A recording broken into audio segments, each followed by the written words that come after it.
The kids took me down to the far side of our property. They wanted to show off Samuel's handiwork.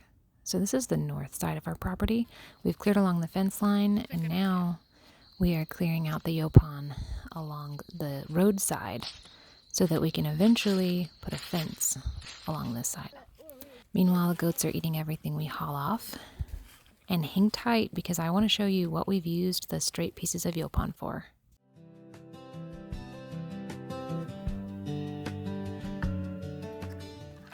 One of my favorite things is getting a custom order from someone, and they have a pretty clear idea of what they want, but they want me to run with it.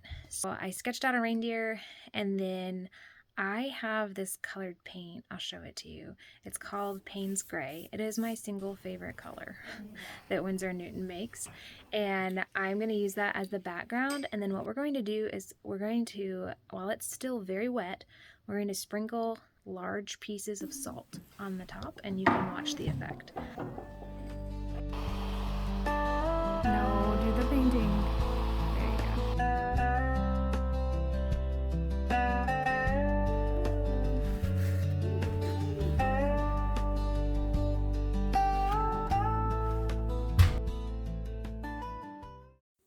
This is what we've done with all of our excess Youpan.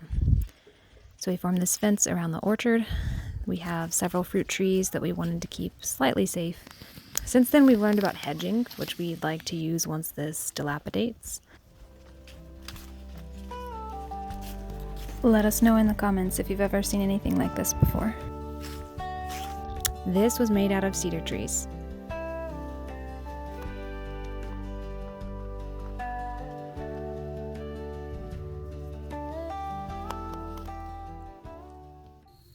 A year ago, our son learned how to herd chickens. Since then, his skills have improved, and now he's learning how to herd goats. I'll have a full video of that on Monday.